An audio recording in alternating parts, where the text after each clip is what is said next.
Eh, ¿Me avisan cuando se vea? Sí, ahí lo Ya se vemos. ve. Ya, ahí se Perfecto. ve. Bueno, entonces, voy a poner esto en modo de presentación. Pues muchísimas gracias a mi oficina por esta oportunidad y espero que esta charla pues, sea entretenida y les guste. Esto ha sido parte de un proceso de investigación que yo he tenido en el Archivo General de la Nación durante muchos años buscando marcas prefilatélicas y estudiando algo de lo que se encuentra en el Archivo General de la Nación. Y para ello, pues nos tenemos que situar un poco en la Europa del siglo XIX, a principios del XIX, en que España, Francia e Inglaterra vivían peleando entre los unos a los otros. Hacia 1805 ocurrió la famosa batalla de Trafalgar, en la que España perdió como potencia marítima su preponderancia al perder esa batalla y perder muchísimos de sus barcos, lo mismo que Francia, pero eso la dejó a ella en muy malas condiciones con respecto a las otras potencias y, por supuesto, al cuidado que tenía de sus colonias.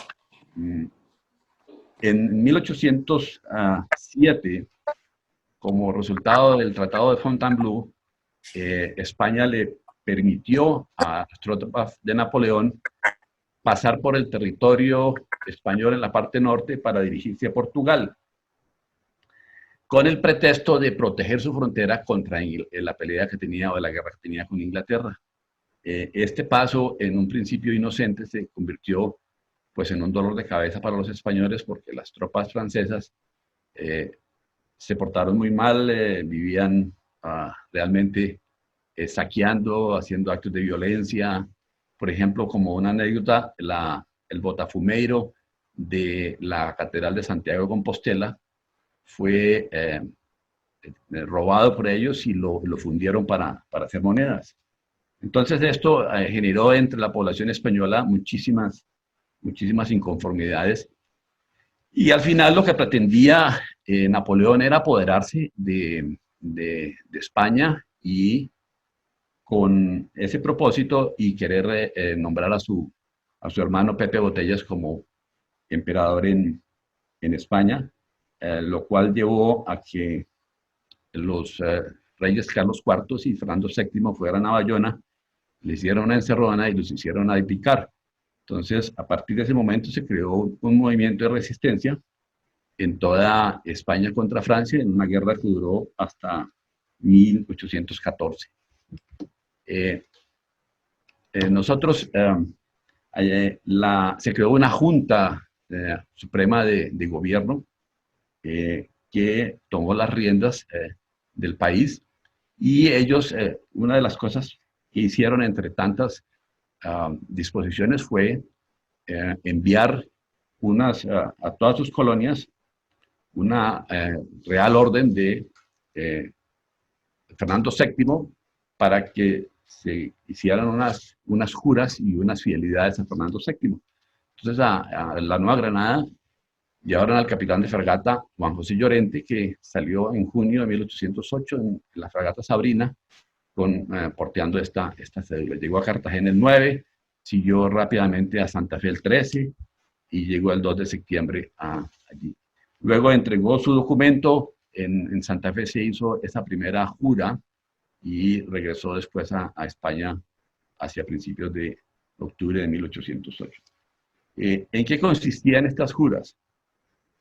Bueno, este era más o menos un encabezamiento de esa cédula real donde pues invitaba a todos los gobiernos de sus colonias a que se hicieran presentes y hicieran ejercicios de lealtad para el rey y para todos ellos. Y más que todo, lo que se pretendía en ese momento era que conseguir auspicios, porque aparte de la fidelidad al soberano, que se despertó entre todos las poblaciones de América por las, digamos, la maldad de los franceses en su momento, era conseguir dineros, porque es que la guerra, y ese fue uno de los grandes, eh, digamos, pecados de España, que quiso exprimir todas sus colonias para financiar todas las guerras. Recordemos que desde el siglo XVII, bueno, durante mucho tiempo, estuvieron peleando continuamente entre todos ellos y especialmente contra Inglaterra. Entonces, estas imágenes que vemos aquí, por ejemplo, es una jura que se hizo en Honda y el alcalde de segundo voto de eso puso un pabellón muy bonito al frente de su casa en Honda. ¿Y en qué consistía una jura? Una jura consistía en una fiesta realmente donde había almuerzos, fuegos pirotécnicos, se imprimían medallas y monedas para repartir entre la población y, por supuesto, pidiendo los donativos, que era muy importante para mandar a España de regreso. Entonces, todos estos movimientos de lealtad a Fernando VII, de una manera u otra, se vieron reflejadas en la correspondencia. El primero que habló sobre este tema fue Fernando Camino, que publicó un artículo en 1975 en la revista del Club Filatélico de Bogotá, creo que es la número 23 tal vez, y él mostraba mm, una copia o una foto de las cartas que se conocían en ese momento de la Nueva España, Guatemala y algo del Ecuador, y de la Nueva Granada solamente había 4 cartas. Con el tiempo ese número fue aumentando y eso es parte de la presentación que vamos a hacer enseguida. Yo no he podido encontrar, ha habido varios artículos al respecto de eso, como le digo, el de Fernando Camino, y hubo 2 artículos escritos, uno por Fernando Gallegos y otro por Carlos Federico Campos, hablando de las marcas de Fernando VII de sus respectivos países. Entonces esto pues nos da una idea más o menos de cómo era la cosa, pero a mí esos artículos y uno que yo escribí el año pasado con este tema también, no podemos presentar las verdaderas, la razón o el fundamento legal de esa disposición. A mí no me cabe en la cabeza que los administradores de correos de las ciudades donde se empleó este sistema hayan dejado que los usuarios escribieran su lealtad al rey de una manera, digamos, personal por cada uno. Inclusive hay marcas, y vamos a mirarlas, que las marcas de origen de la población y la marca de fidelidad de Fernando VII son de la misma tinta. Luego tuvo que haber una intervención de las administraciones de correos, sin ninguna duda, en las diferentes estafetas. ¿Cuál es el fundamento legal? Yo no lo he podido encontrar y no ha sido fácil, pero como repito, tuvo que haber alguna orden o alguna disposición para que esto funcionara. Entonces, en estas juras, lo que hacía era que se recogía dinero, y aquí les estoy presentando un conocimiento de embarque que salió de Veracruz en 1808, enviando 36,000 pesos de plata doble. No sé exactamente qué quiere decir el tema de plata doble, pero bueno, era muchísimo dinero, y así se veía en muchas partes los donativos que mandaban. Ahí está perfectamente claro en esa fragata que enviaban ese dinero para contribuir a la guerra contra España, perdón, contra Francia. Entonces, aquí en esta imagen vemos las marcas o las poblaciones en las cuales hasta ahora hemos encontrado marcas de fidelidad a Fernando VII. A diferencia un poquito de lo que nos contó Juan Pablo el otro día de las marcas de el Ecuador, que estaban más o menos concentradas entre 3 poblaciones en la sierra ecuatoriana, aquí están un poquito más dispersas. Eso no quiere decir que no haya habido de otras poblaciones, lo que pasa es que o no se han encontrado o realmente nunca existieron. Es claro que en la parte oeste de Colombia, en la parte de Antioquia, no hay absolutamente nada. Sí hay en Panamá. Panamá fue siempre un centro realista muy importante. inclusive hasta finales de su propia independencia, los españoles realmente abandonaron Panamá y ellos tuvieron que escoger con quién se iban. Entonces allí no hubo ninguna batalla, ni ninguna liberación, sino que sencillamente los españoles abandonaron Panamá. Luego siempre fueron muy realistas. Hay marcas de Riohacha y Santa Marta que son básicamente de la misma jurisdicción y una serie de marcas que hay sobre la cordillera oriental de Colombia, desde Ocaña, Pamplona, Piedecuesta. Este Chimá está equivocado, es el Socorro, Tunja, Guadua, Santa Fe, y luego hacia la parte sur de Colombia, Tocaima, Guaymo, Espinal, Piedras. Y curiosamente, no hay Popayán, no se encuentra, a pesar de que Popayán fue una ciudad muy, muy realista, solamente Cartago, Cali, y una que está en la colección de George Meyer, que es de Tumaco, de 1815. Entonces, todas estas marcas las podemos encontrar en este cuadro, que básicamente hay, si vemos aquí la procedencia, está dividido en 10 que son de carácter privado, o sea, que están en manos de coleccionistas, y otras 10 que están en color azul, que son las que yo he encontrado en el Archivo General de la Nación. Sencillamente, allí han estado durante muchos años y bueno, yo las he encontrado y hay de todas las clases y condiciones, ahí ahora las vamos a mirar. Hay marcas abreviadas, hay marcas continuas de 3 letras, encerradas en círculos, bueno, de muchas clases. Y podríamos hablar de 2 períodos.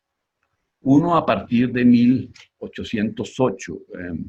Y en eso hay que tener mucho cuidado porque ha habido algunas falsificaciones y como siempre ocurre, los falsificadores se pierden en el contexto histórico porque o bien no saben o no se enteran.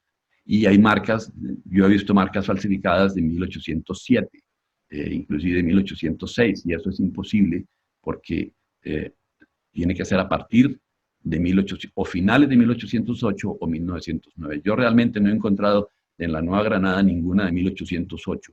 Entonces, para mí no existen, sino a partir de 1809. Y hay un periodo que va hasta 1811 con todas estas marcas, Riohacha, Cartago, Caña, Piedras, y de Santa Marta en 1811. Y luego un segundo periodo, que es el periodo que corresponde a la Reconquista.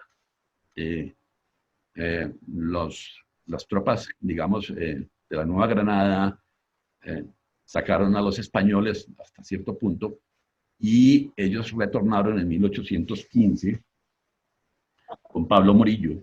En agosto de 1815 situaron a Cartagena y en mayo de 1816 estuvieron en Santa Fe. Entonces, en este otro periodo hay nuevamente otra reanudación de esa lealtad a Fernando VII, que está en estas cartas. Y aquí entramos en la primera. Esta es, yo no sé quién la tiene, es una marca muy bonita que tiene de 3 líneas, pidió a Fernando VII encerrada y con la marca de Riohacha, que está en alguna parte de algún coleccionista. No existe porte y no hay, digamos, ninguna otra cosa adicional, pero está dirigida, es muy importante porque está dirigida a Francisco José de Caldas, que en su momento era el director del Observatorio Astronómico en Bogotá, en Santa Fe, y este señor fue posteriormente ajusticiado por Morillo, por considerarlo uno de los enemigos de la causa española. Esta para nuestros amigos de Cartago en Costa Rica, entonces es muy linda porque tiene el viva Fernando VII muy, muy, muy claro. No hay una fecha, pero es posiblemente 1810, porque era como un sobrecito pequeño. Y aquí está la envoltura donde se ve la cara de una persona. Se pagó 3 reales entre Cartago y Santa Fe, que era la tarifa para una carta sencilla. Enseguida tenemos una muy, muy bonita, que es de piedras, y aquí nos encontramos con que la alusión a Fernando VII es manuscrita. Y me parece que es del mismo tipo de letra de la persona que escribió la carta. De alguna manera, Piedras, que era una población en el Tolima, o es una población en el Tolima, pues autorizó este vivo a Fernando VII en su carta, pagó una tarifa de 1,5 reales como carta sencilla de Piedras a la Mesa, que es una población cerca a Bogotá. La siguiente carta es de Panamá. De Panamá se conocen dos de ellas, ambas en colecciones privadas, con una, digamos, una ortografía especial aquí, que el viva era con I griega, no con I latina, como debería ocurrir, pero eso no era raro en esa época, que la ortografía era muy antojadiza. Pagó 5 reales como un porte de carta doble entre Panamá y Santa Fe.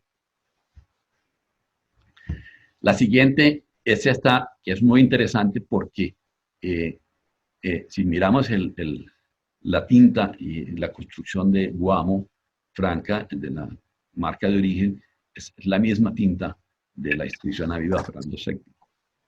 Entonces, pagó 1,5 reales también entre Guamo e Ibagué, eran poblaciones muy cerquitas en el Valle del Tolima. Entonces, esto nos da una idea de que de alguna manera el administrador de correos del Guamo tenía injerencias en poder mandar esta carta con esta marca. No hay un patrón definido de las marcas, son muy aleatorias, muy diferentes, digamos, unas de otras, excepto cuando son de la misma región. Esta es muy interesante porque es de las primeras que nosotros vemos que están en un círculo y es de aproximadamente 1800 días, con un pago de 3 reales entre Ocaña y Río Negro en Antioquia. Vivió muchos años en Río Negro, al señor Joseph Pérez de León. La siguiente es muy interesante porque tiene la marca de Viva Fernando VII, digamos, invertida. O sea, la pusieron en un lado y luego la pusieron por el otro lado invertida. Entonces, al principio queda uno un poquito confundido, pero es una marca doble, digamos, invertida, de la población de Cali, de diciembre de 1809. Entonces, no tiene tarifa. Y este señor Juan Barros era un comerciante muy importante de esa época en la Nueva Granada. La siguiente es la única que conoce con una tinta, digamos, en color azul. Y esta es de Guaduas a Santa Fe. Es una imagen también adquirida en el Archivo General de la Nación. Entonces, si vemos el Viva Fernando VII, es muy parecido al que vamos a ver enseguida, que es el de Santa Fe, pero con una composición un poquito diferente. Pero es la única que se conoce en ese color. Pagó también 1,5 reales de plata fuerte, como una carta sencilla entre estas dos poblaciones. Y esta es la que nos encontramos de Santa Fe, que es muy parecida a la otra. Aquí se le ha perdido parte de la doble B de Viva, y tiene una marca de origen de Santa Fe de Indias Francas. Este es otro de los, digamos, un poco de los misterios de las marcas de origen de Indias que hay en la Nueva Granada. Hay Indias con I latina, hay Indias con Y, pero no hay hasta ahora una explicación de por qué algunas de esas marcas de esa época decían Indias. Se pensó en una época en que eran poblaciones que tenían el nombre, digamos, de España, ciudades de España que se trasladaban a América. Pero no es así porque hay muchas otras poblaciones. Por ejemplo, ahora vamos a ver una de Tunja. Tunja es un nombre que es indígena y también tiene líneas. Entonces, no todo el mundo, no todas las ciudades tenían el Indias, y todavía no hemos podido saber por qué esa condición de la marca de Indias en esas marcas de origen. Esta también es una de dos que se conocen con la misma alusión manuscrita a Fernando VII, y esta es de Tocaima, que es una población relativamente muy cerca a Bogotá, y iba a la mesa, son poblaciones muy cerquitas. La carta está completa, incluyendo su fecha, y se ve perfectamente que es en septiembre de 1809. Es una de las marcas más bonitas de Tocaima, y la F es Franca Tocaima. Y esta es la única que tiene una corona realmente, y la inscripción viva Fernando VII en 3 letras de Pamplona. Entonces, otra ciudad que tiene el Indias. Nuevamente, Pamplona pues es una ciudad española, y el Indias, y uno podría seguir esa teoría. Pero como le digo, hay poblaciones, por ejemplo, Zipaquirá, a pesar de que Zipaquirá no tiene marca de Fernando VII, pero hay Zipaquirá Indias Francas, y Zipaquirá es un nombre totalmente indígena. En esta ocasión pagó 2,5 reales como una carta sencilla entre ambas poblaciones. Otra, nuevamente, habíamos hablado que Panamá, que tiene estados con su Y,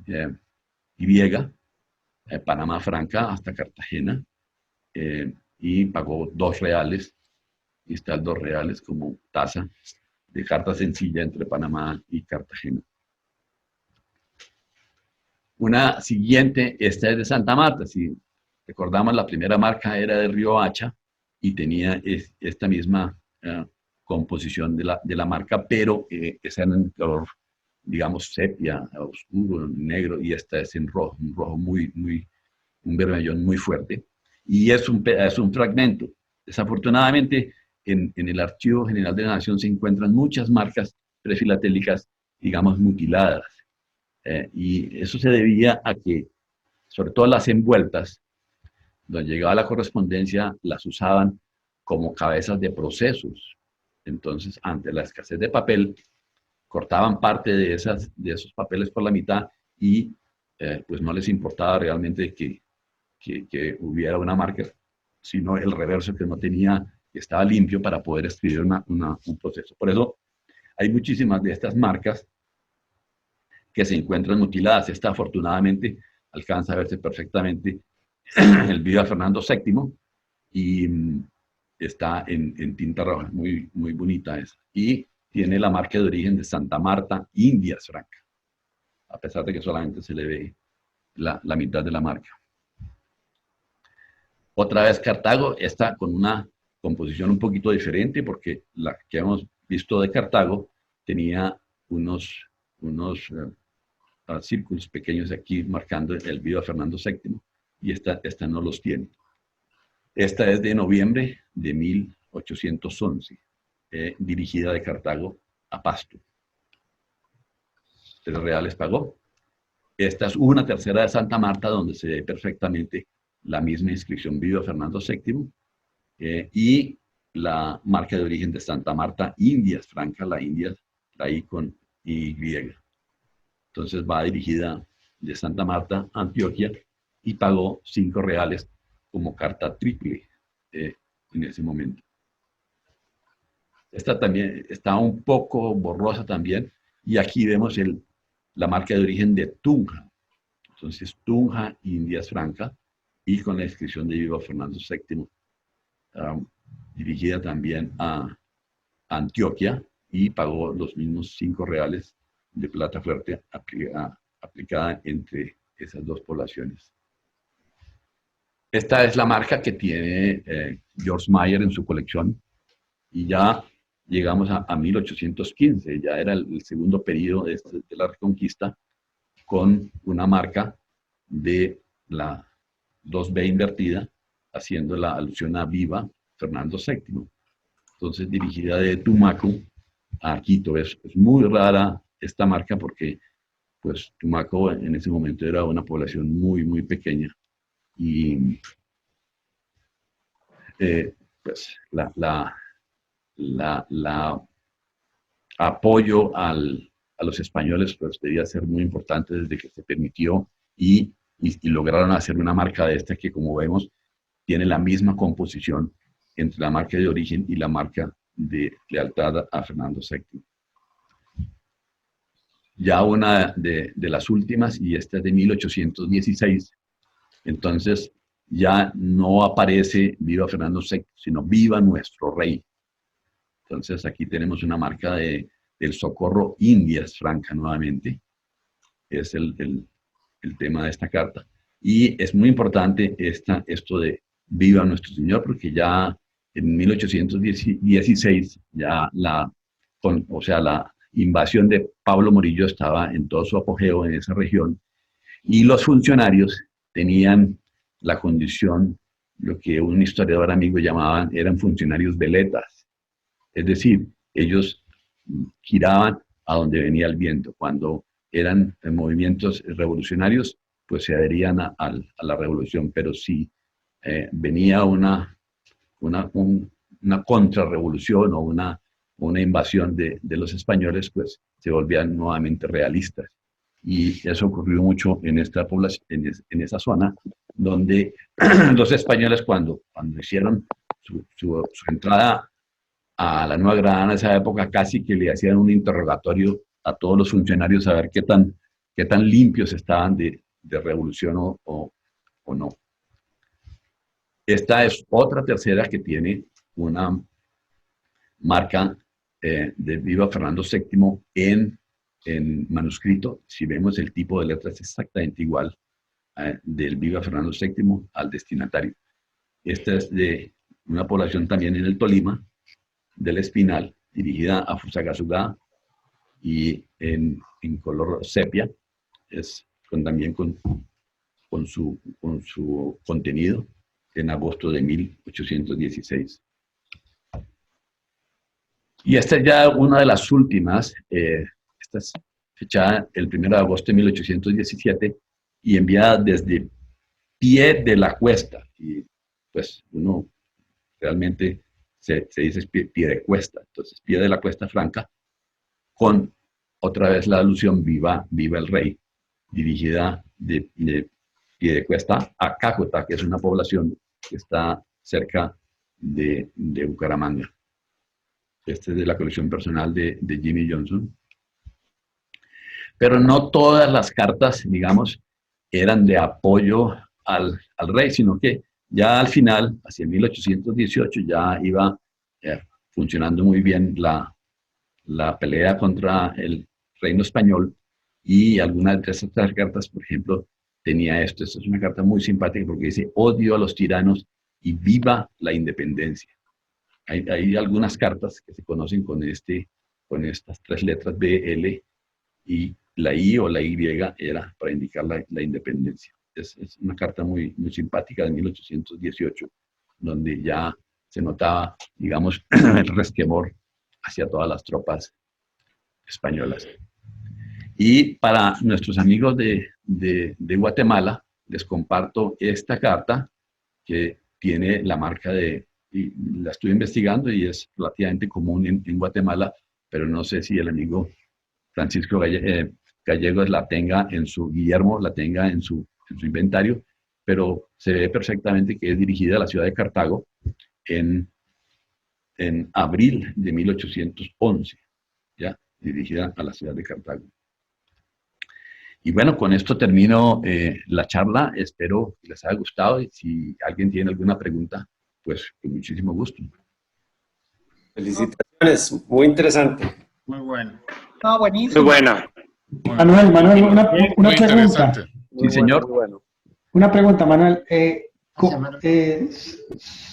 Bueno, presentaste todas las que existen, ¿verdad? Todas las. Sí. En el cuadrito están todas. ¿Cómo fue el proceso de encontrarlas? Porque es muy interesante que unas están en archivo, otras las has tomado de imágenes.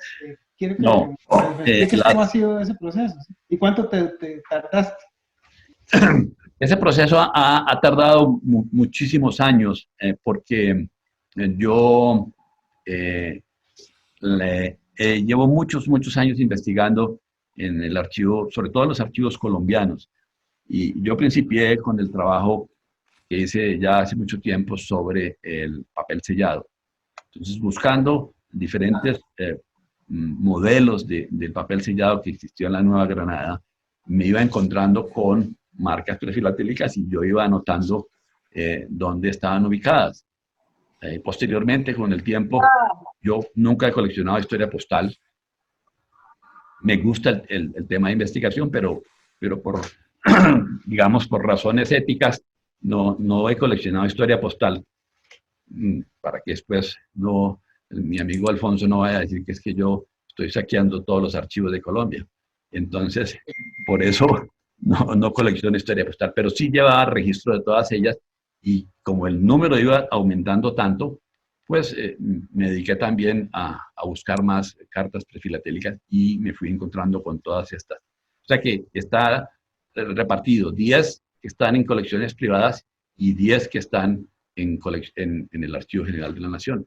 Es posible que haya más, pero hay que buscar con mucho cuidado y con mucho detenimiento, pero ha sido un proceso de mucho tiempo, muchos años. Yo tengo una pregunta. Claro, Walter.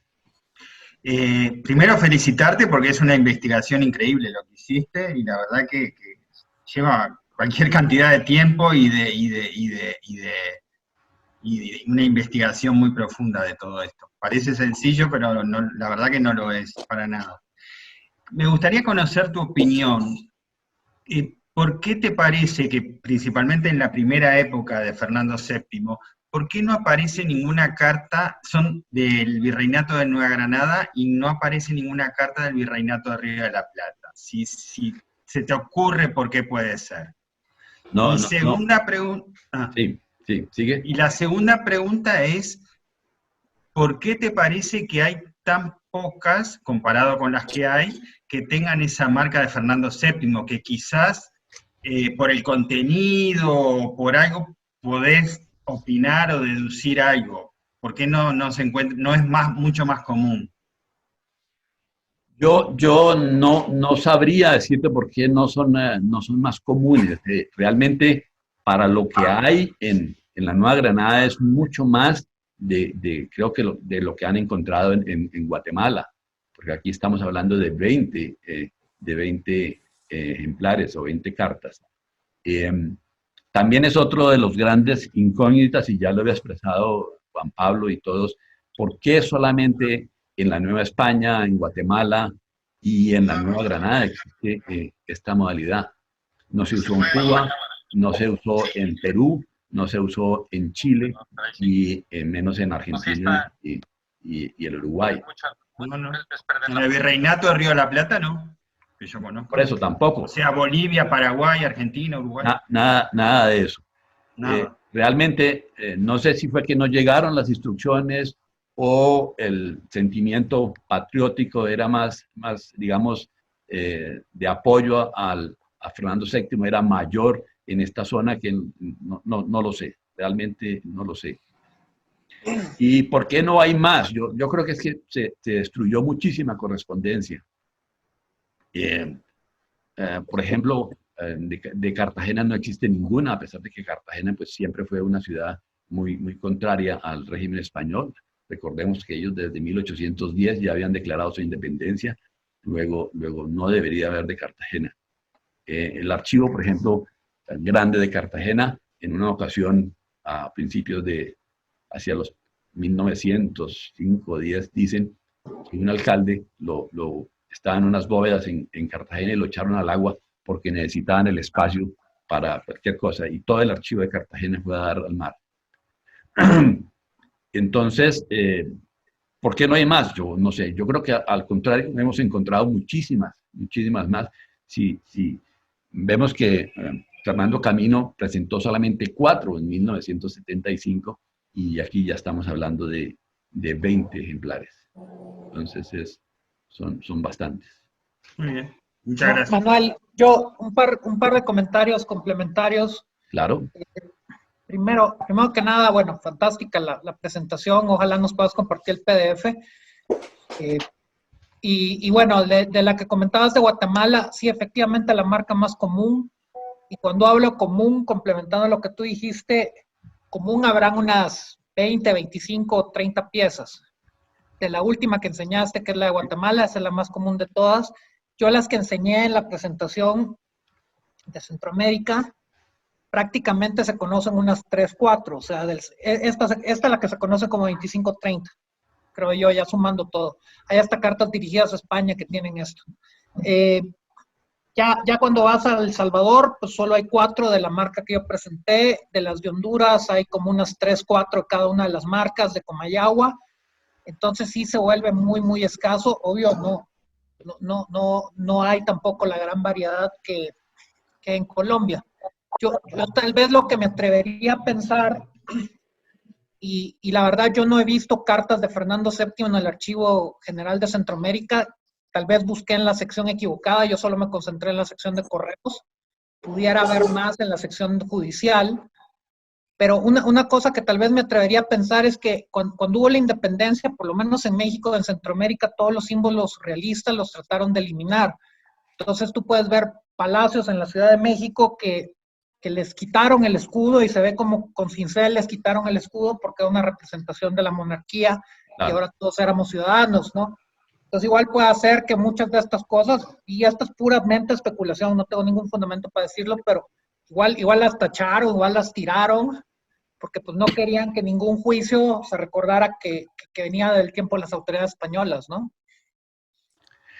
Sí, eso pudo haber ocurrido. Aquí lo que pasa es que yo he buscado no solamente en los fondos de correos, porque realmente los fondos de correos en el archivo de Bogotá contienen mucha información, pero no tienen casi, digamos, cartas en los fondos de juicios criminales, bueno, de los otros fondos diferentes que son muchísimos.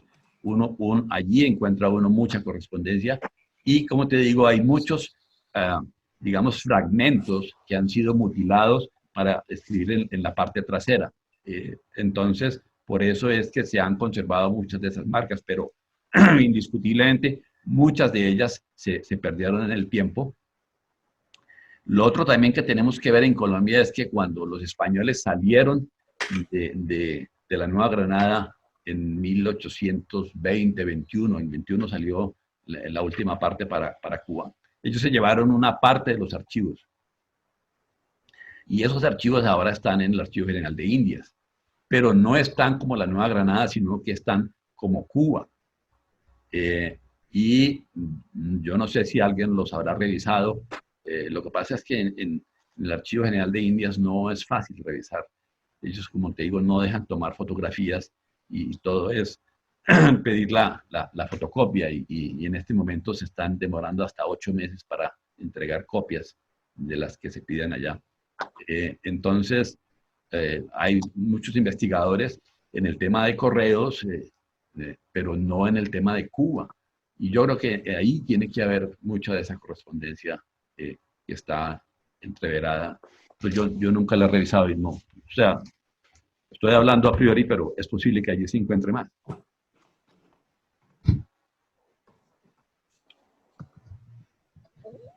Muy bien, ¿alguien tiene algo más? ¿Cómo me salgo de esta cosa? Don Manuel, Cuénteme, don Alfonso. yo creo que la aclaración suya fue extemporánea porque ya el negro me había avisado que él te había referido al convento en Bogotá de las monjitas de él allá en el Perú. Sí, pero es que yo no presento colección de historia postal, entonces hay una diferencia entre el convento y el archivo. No, y el negro me dijo que eso era puro cuento tuyo, porque vos tenías todas esas piezas, pero no podías echarte al agua, entonces tenías que quedar... No, mire, vea, aquí está la marca del zorro, vea. y en muchas está la marca están marcadas, a ver dónde veo una que, vea, mírela acá. Ahí está. Este es lo que yo llamo la marca del zorro. No sé. Entonces, Bueno. no hay duda de que... ¿Cómo te dicen el zorro en Bogotá? Don Manuel, una pregunta. Las otras imágenes de Panamá, ¿usted las tiene? Las que eran Cartagena. Yo conocía de 2 hasta Santa Fe, pero no conocía a Cartagena. Usted dice que ahí habían 5 más. No, yo no conozco sino esas 2 que hay aquí. Yo no conozco más. Ok. Entonces las que tienen el listado son las posibles. En el listado, volvemos. No, en el listado solamente hay 2 de Panamá. Yo vi unas de Panamá, Cartagena en la primera parte. Una Panamá, Panamá, Santa Fe. origen, Panamá. Ah, es tarifa 5, ok. Sí. Perfecto, sí. Esa y la otra que sí eran dos, Y hay otra, aquí está la otra. de 2 reales. Esta es de 2 reales porque era de Panamá a Cartagena y esta eran 5. Era una carta triple de Panamá a Santa Fe. Yo no conozco Ok. sino esas dos. Esas dos, sí, De origen de exacto. Panamá. Sí. Gracias. Manuel, una pregunta. ¿Santa Fe es Santa Fe de Bogotá o es otra ciudad? El nombre de Bogotá ha cambiado muchísimo en el tiempo, pero al principio los españoles lo llamaron Santa Fe de Bogotá, ¿ya? Cuando el fundador de Santa Fe le puso así porque él era de la ciudad de Santa Fe en España. Entonces se llamó Santa Fe de Bogotá. Después, en un tiempo le quitaron el de Bogotá, lo volvieron a poner y yo creo que ahora se llama Santa Fe de Bogotá. Y el Santa Fe que se refiere en estas cartas es Bogotá, entonces. Correcto. Ok. Todo este Santa Fe que se refieren aquí es Bogotá. Ok.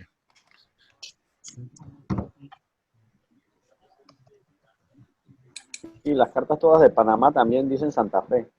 Ya después de cuando se hace la independencia, que se vuelve Gran Colombia, entonces sí ya aparece Bogotá. Panamá, Bogotá. Sí, aquí está, mire, el Santa Fe y generalmente lo escribían con una doble E. ¿Ya? Y esta tuvo hace poco de subasta. Esa era la subasta de Frolich. Sí, seguramente que sí, esas dos están en manos privadas, yo no sé quién las tiene. Y la otra no sé quién la tiene, pero la otra era de la subasta vía Panamá, que era propiedad de Frolich, la subastó Robert A. Siegel.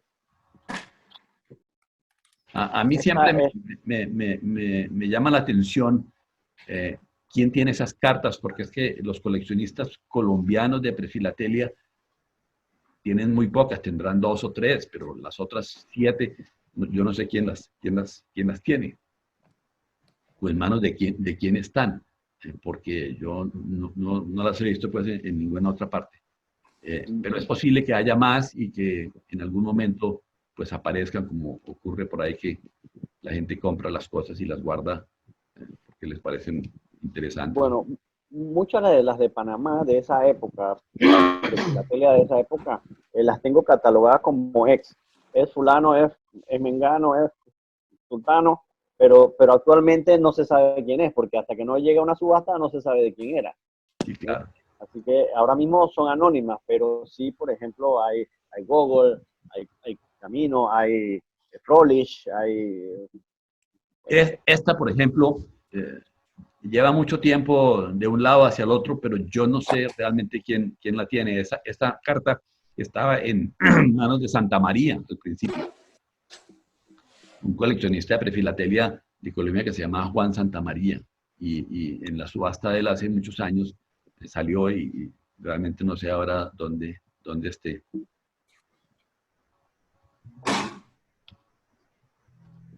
Y a ver, miremos otra vez aquí. No, al principio son 20 cartas de las cuales se conocen, como le digo, están repartidas en 10 y 10, ¿no?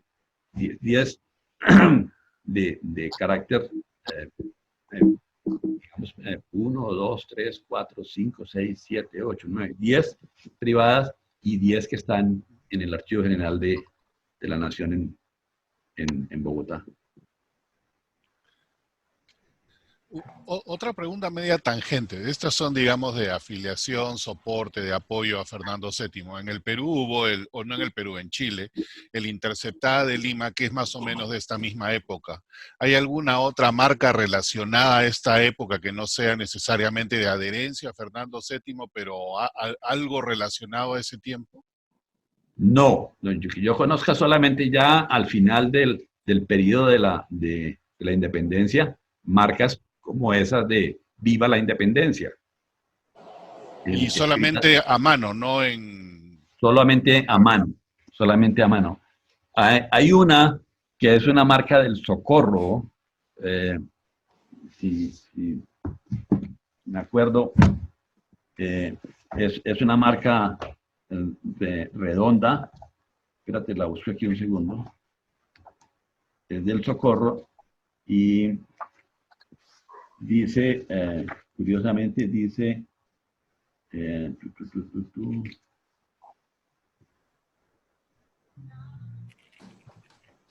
dice Gobierno Franca, pero no hay, digamos, una que diga exactamente como una alusión diferente a esta, no. En ese periodo solamente hay o cartas con las marcas de origen que tú quieras de las diferentes poblaciones, pero no hay nada diferente alusivo a Fernando VII de estas que estamos mostrando aquí en esta charla. Gracias.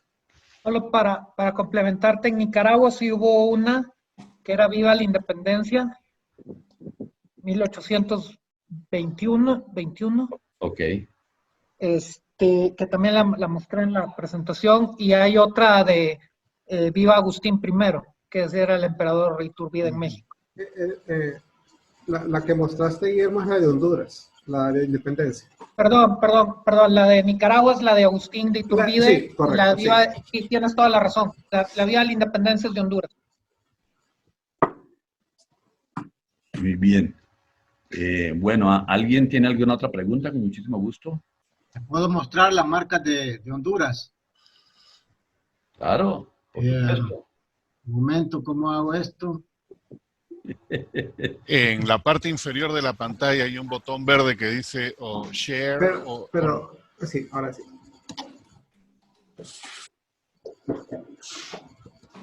Ok, ya me salí de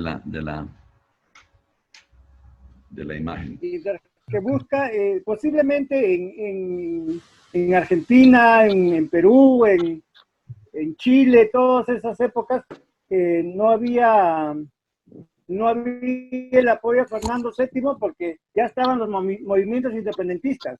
Acuérdate que Argentina empezó en 1810, entonces no era muy factible que le apoyaran a Fernando VII cuando querían independizarse. Más bien en Perú era raro porque, perdón. No, ese tipo de marca en Argentina nada. Pero Julio César... pero empezó antes, Fernando VII no estaba en 1808 ya. Claro. Por eso yo pregunté si en la primera etapa de Fernando VII... Amigo, pero los movimientos independentistas ya existían antes de 1808. Claro. Sí. Tanto en Argentina como en Uruguay existían los movimientos independentistas. Y en Chile la también. revolución se produjo en 1810, entonces, pero eso tenía que venir de atrás, no era de un día para otro. Y en Perú habían también, más bien no sé por qué no, porque si era el centro del gobierno español, ¿por qué no hubo el Fernando VII? Esa es una gran incógnita. Mira, acá tiene la de Perú las tiene Aldo Samamé. Él las hizo. Él las tiene guardadas. Y las de Chile las tiene Cristian Mohamed Ayub. No te preocupes, me voy a poner en orden como para hacer una subasta de estos Fernanditos. ¿Ah?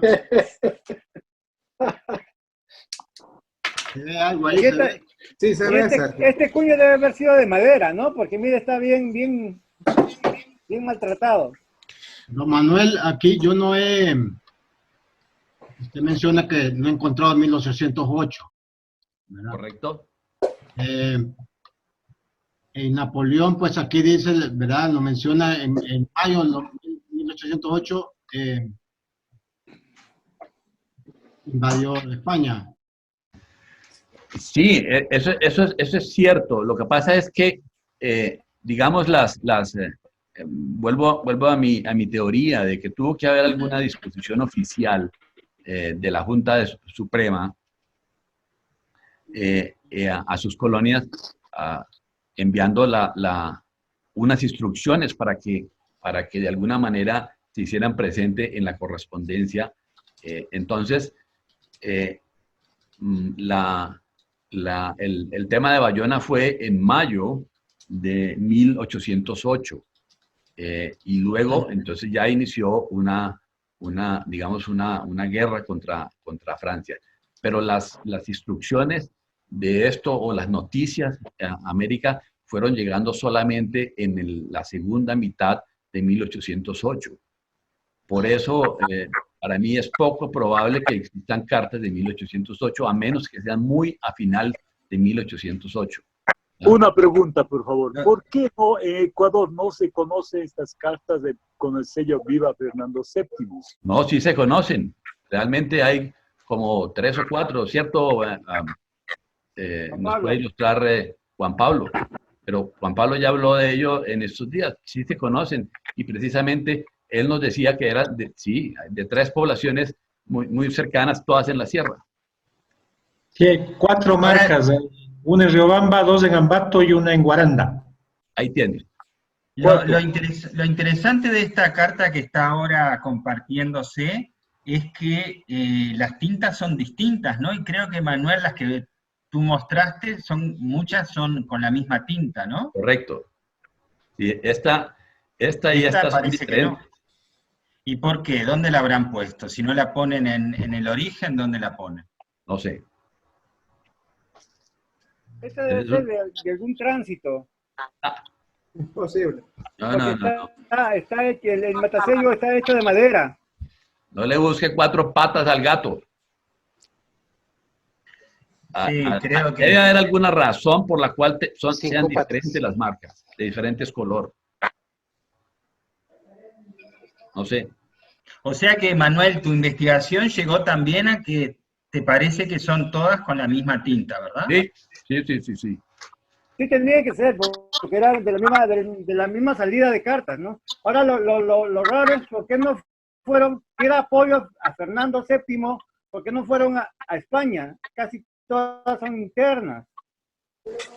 O solamente la población local era la que apoyaba, le daba fuerza desde acá a Fernando VII. ¿O no sería también una manera de identificar las juntas de gobierno en Latinoamérica que se identifiquen entre ellas? Podría ser. Hay de Guatemala, el Viva Fernando VII, Guatemala y España. Hay un par, 1 o 2. Una pregunta, Manuel. Había una marca de unos matasellos que trajeron de Colombia que se llamaban Santa Fe. Sí. Y de Portobelo salió una carta hacia España, a Guipúzcoa, Azquería, creo que se pronuncia así, con esa marca Santa Fe.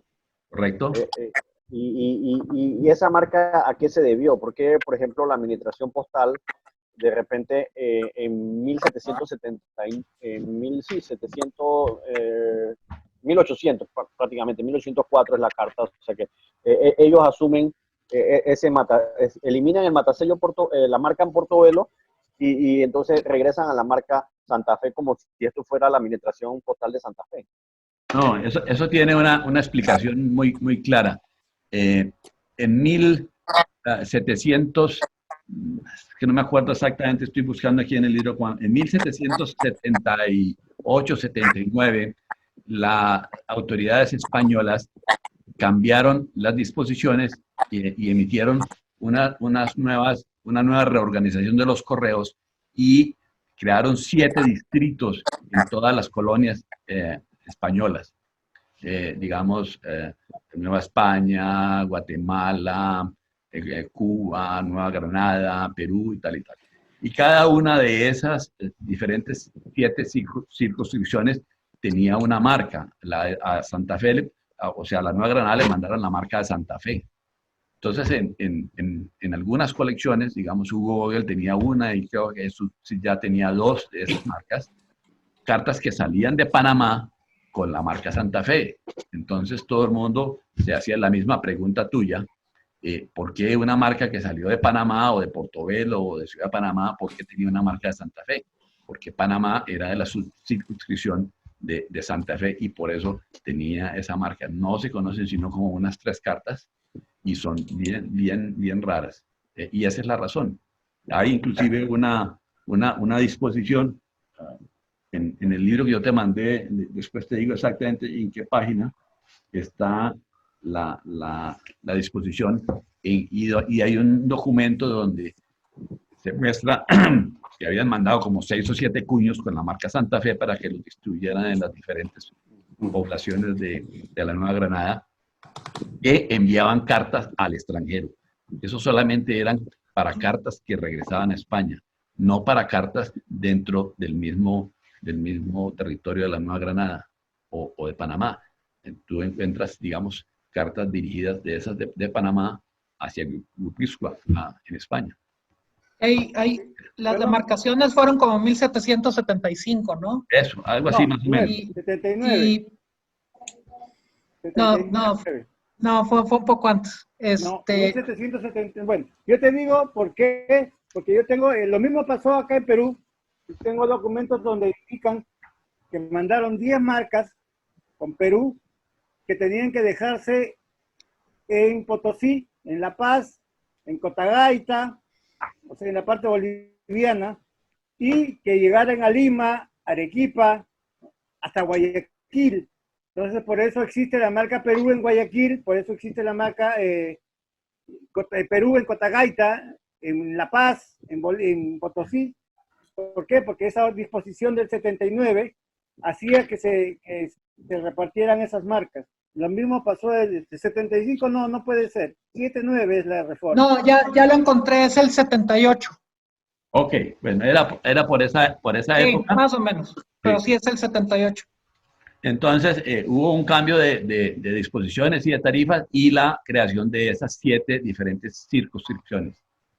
Entonces, todas las cartas que salían para España tenían la marca de la suscripción de donde salían. Entonces, en esa investigación de Inglaterra, todas las cartas esas del San Francisco Javier, que son casi 1500 cartas, muchas de ellas tenían la marca de Perú.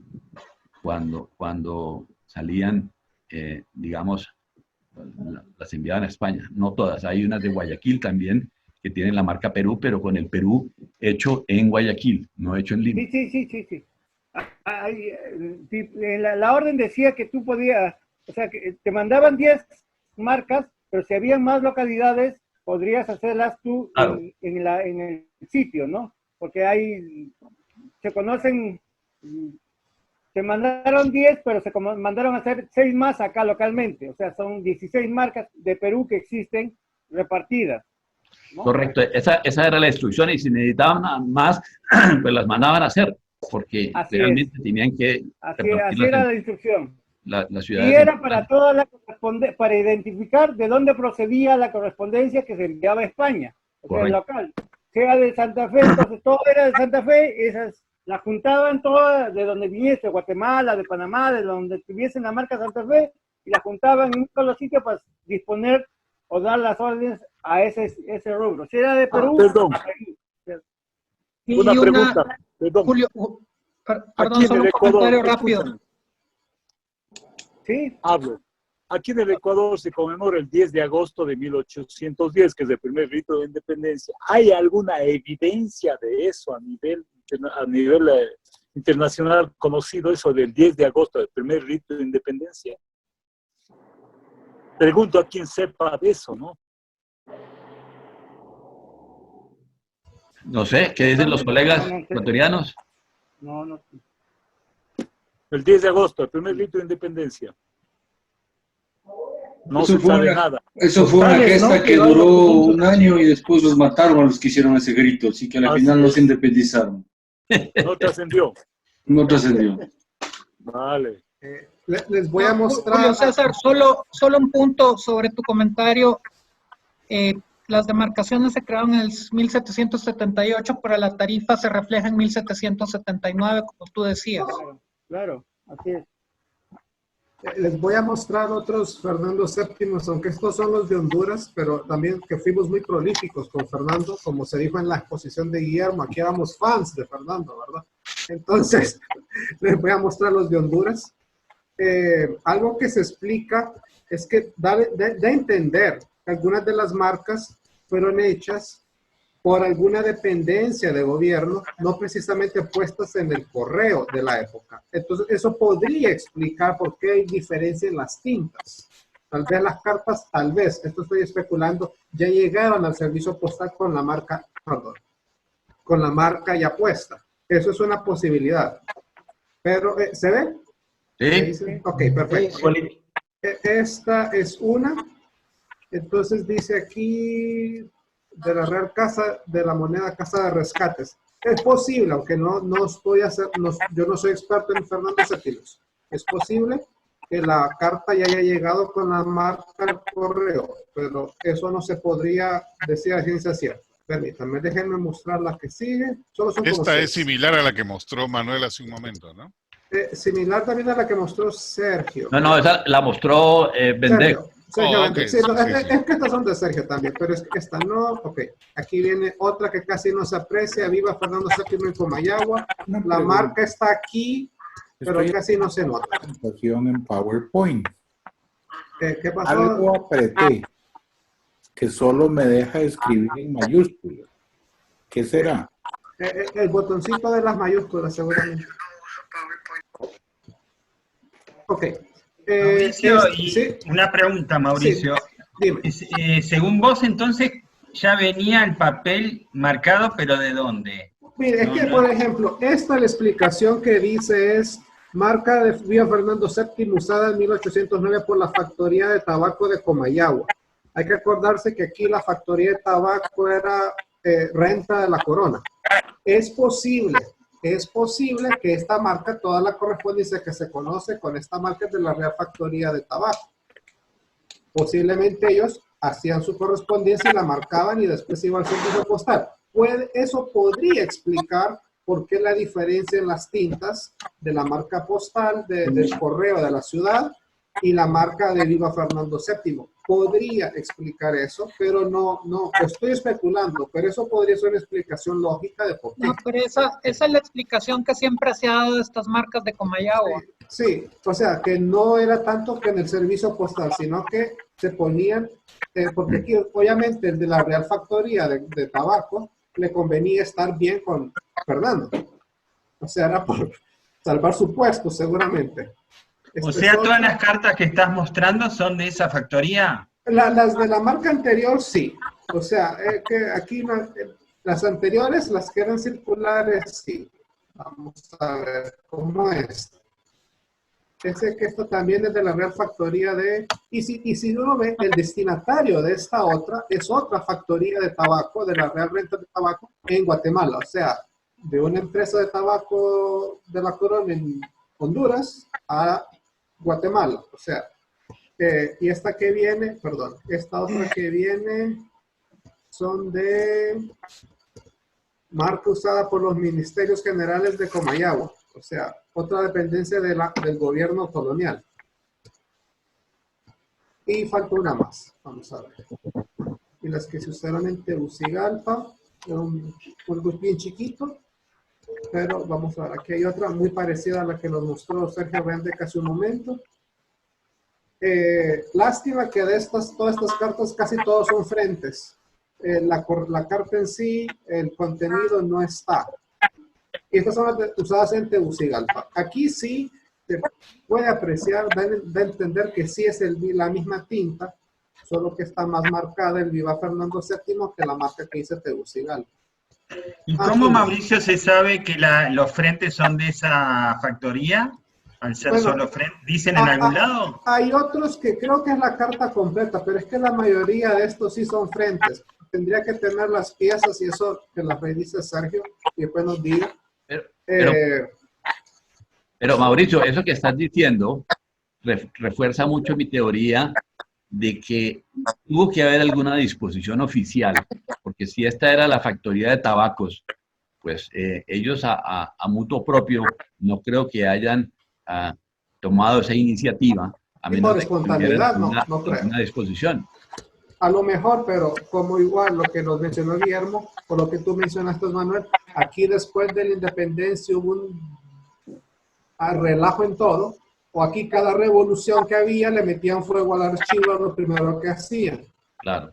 Entonces, todo eso dio. Lastimosamente, mucha de esta información, por lo menos en Honduras, lo mismo pasó en El Salvador, tal vez no en Guatemala tanto, pero toda esta información aquí se perdió. Y creo que esta es la última que tengo de Viva Fernando VII. Vamos a ver. No, sí, ya no hay más. Pero eso podría explicar lo que yo dije, la situación del color de las tintas. Pero estoy especulando, pero es una explicación algo lógica.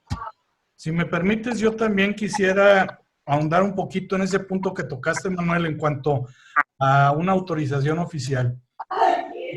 Yo veo las marcas de Fernando VII como unas marcas de protesta, ya sea manuscritas o ya sea con troquel, de madera, de metal, como hayan sido, como tuvieron los medios a su disposición. Y el periodo puede coincidir con peninsulares atrapados en las Américas, viendo la situación en España y rebelándose contra las medidas que se tomaron allá. Entonces si hubiera sido algo oficial, hubiera tenido que venir de allá y no me imagino yo que ellos autorizaran protestar contra ellos.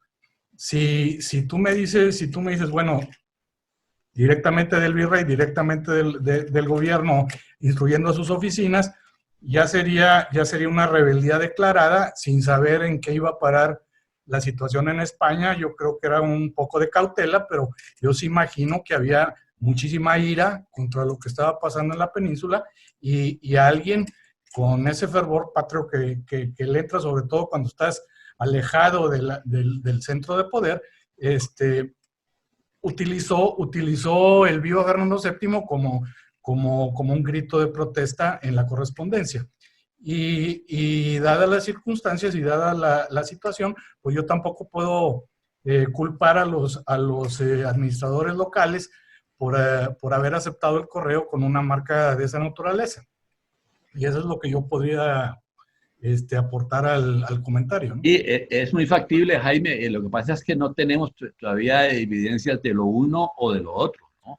Entonces, hasta que eso no se aclare, yo busqué mucho en todas las actas de las juntas de Cádiz, a ver si había alguna referencia en el archivo de Indias, en Pares hay mucho de eso que está digitalizado. Don Manuel. Y leí muchísimo, pero no pude encontrar absolutamente nada con respecto a eso.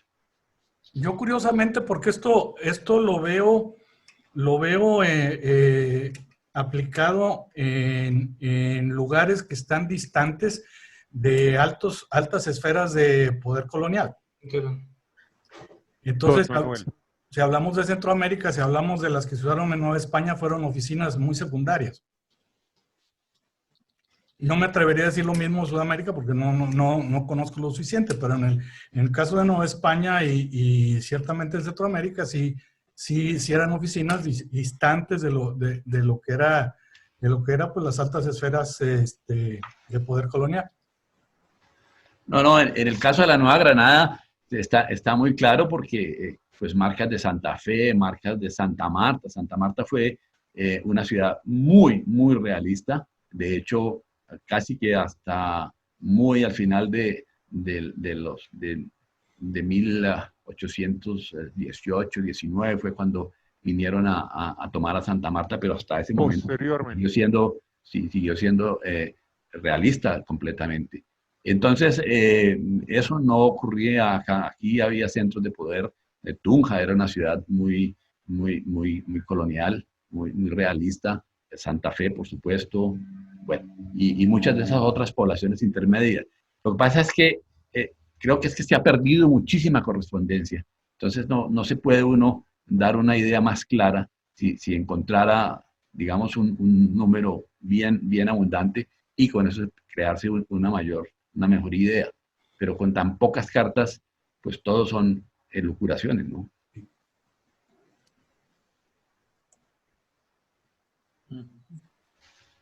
Felicidades, Manuel, por supuesto, bueno, por tan excelente. Gracias, espero que les haya gustado. Así muy bueno. Muchas gracias, Manuel. Muchas gracias, Manuel, chévere.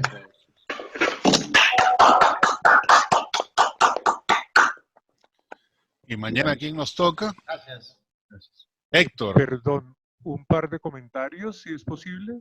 Adelante. Claro. Gracias, don Manuel. Por el chat les compartí una serie de enlaces relacionados, por una parte, con el tema de Santa Fe y Bogotá, un escrito muy ameno de don Germán Arciniegas, un famoso historiador colombiano, donde su título es Santa Fe indica colonia, Bogotá indica independencia. Y aclara un poco lo que don Manuel nos explicaba de la fundación y cómo vino el nombre y luego cómo se fue manejando a lo largo de los años. También hay una biografía de don Fernando VII, donde, como alguien ya notó, Fernando VII en la práctica reinó a partir de 1813.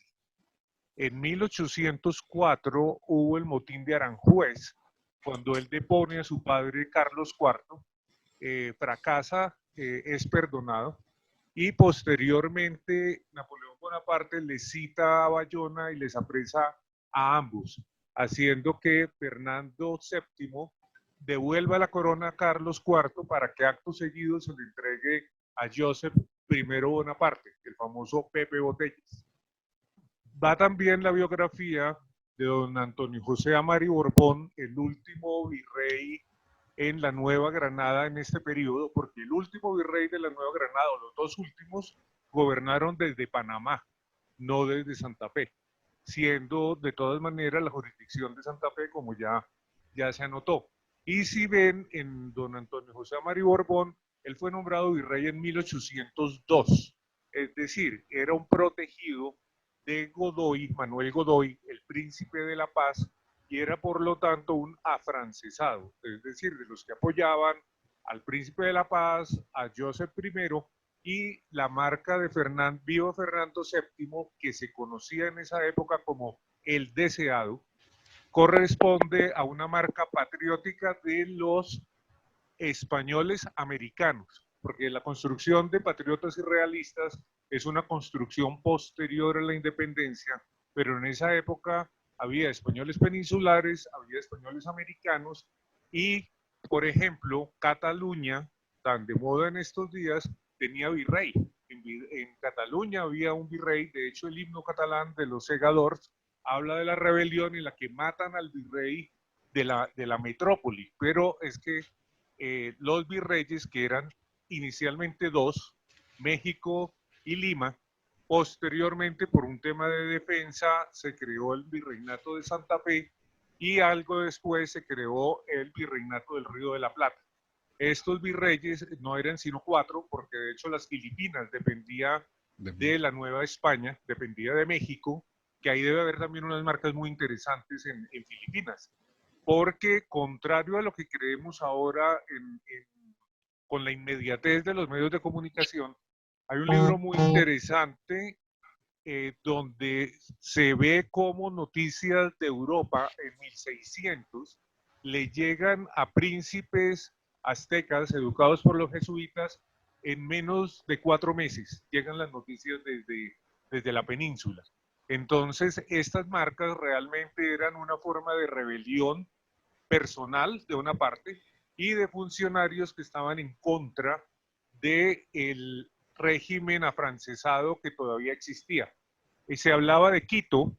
La Junta de Quito inicial es de 1809, es un año antes de las juntas que se proclamaron en casi todas partes en 1810, pero esas juntas de 1810 fueron incitadas en alguna manera por enviados de las Cortes de Cádiz. En el caso de Santa Fe de Bogotá es famoso el episodio del florero de Llorente, que se da en una cena el 20 de julio de 1810, donde el florero es una pieza que se conserva en el Museo del 20 de julio, que tiene las armas de España, y a quien se quería homenajear era a don Antonio Villavicencio Iberástegui, capitán de la Real Armada, quiteño de origen, que es quien trae las nuevas de la Junta de Cádiz, y cuando se da el grito de independencia en Colombia el 20 de julio de 1810, muy ladinamente, su encabezado es que se reconoce a don Fernando VII como nuestro señor, siempre y cuando venga a reinar entre nosotros. Ahí era el pequeño pequeña condición porque el rey, porque Fernando seguía siendo prisionero de Napoleón. Solo hasta 1813 le liberan y puede llegar como el deseado, se lleva las juntas de Cádiz a Madrid y las disuelve. Viene un periodo absolutista, luego viene el trienio liberal y lo que algunos consideran el verdadero libertador de las Américas es don Rafael del Riego, que cuando preparan la expedición que debe venir a América a hacer lo mismo que hizo Morillo en 1815, él se rebela y las tropas se rebelan. Por cierto, las tropas de 1815 fueron engañadas porque les embarcaron diciendo que iban al Río de la Plata. Luego de que habían pasado Canarias, les dijeron que no, que el objetivo era tierra firme, que tierra firme eran la Capitanía General de Venezuela, el Virreinato de la Nueva Granada, la Presidencia de Panamá, la Presidencia de Quito, que eran las provincias que se habían separado del antiguo Virreinato del Perú, que cubría desde Chile hasta Panamá, porque Panamá en su época dependía de Lima, porque los comerciantes de Lima eran los más antes en la feria de Portobelo, que era cuando llegaban las flotas de galeones, que llegaban primero a Santa Marta, aguaban, seguían a Cartagena y desde Cartagena el comercio iba a Portobelo y llegaba la plata y el oro desde el Perú por el camino de las cruces.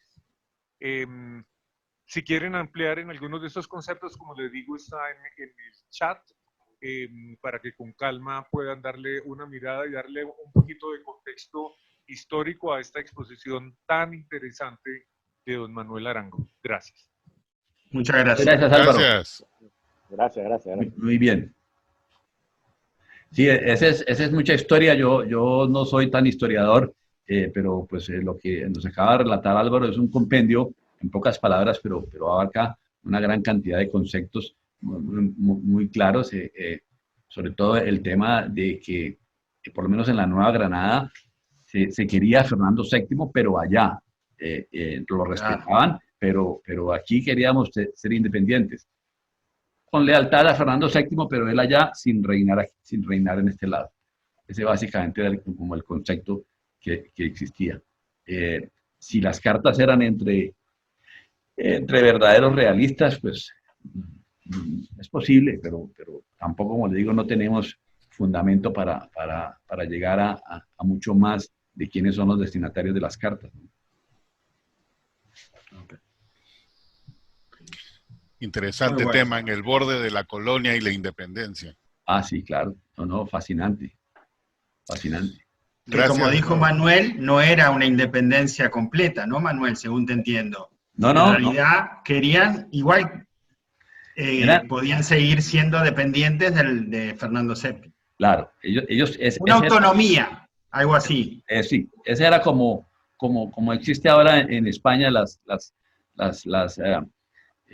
diferentes regiones que son, digamos, pertenecen a España, pero con cierta independencia, ¿no? Ese era el concepto que querían, pero lógicamente había mucho interés. Y el tema que les había hablado de los funcionarios que eran veletas, ¿no? Entonces todos giraban hacia donde el viento les daba mejor, ¿no? Y cuando venían los vientos revolucionarios, pues ellos se volteaban, y uno ve en los funcionarios de correos, por ejemplo, que aparecen en una época siendo totalmente, digamos, realistas, después se vuelven patriotas y después se vuelven realistas. Cuando viene la independencia, pasan a ser republicanos y siguen trabajando en el gobierno. Eso ocurrió, por ejemplo, con uno que llegó a ser vicepresidente, que se llamaba Domingo Caicedo. Domingo Caicedo fue un personaje muy, muy importante en la historia colombiana, y uno encuentra registros desde 1780 y algo, cuando era como el gran notario, llamémoslo así, que había en Bogotá. Y por manos de él pasaba casi toda la correspondencia y los asuntos importantes, y uno encuentra en los documentos mirado Domingo Caicedo.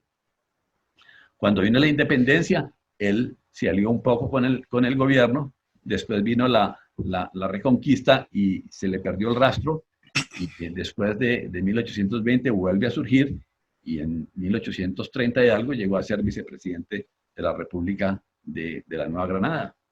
Entonces, eran funcionarios que, como le digo, volteaban para donde mejor les daba el viento. Algo que no ha cambiado hasta nuestros días, desafortunadamente.